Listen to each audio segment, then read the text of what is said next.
Doctor কাছে নিয়ে যাবে? কেন?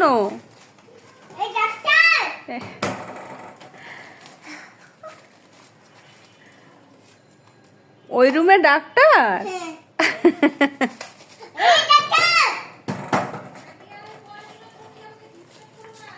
ডিস্টার্ব করো না বুবুকে।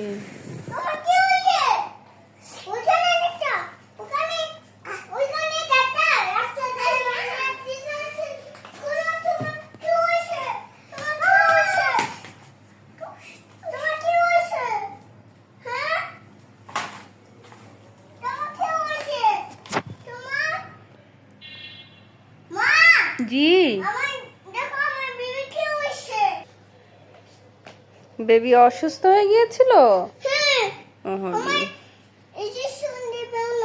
ইঞ্জেকশন দিবে?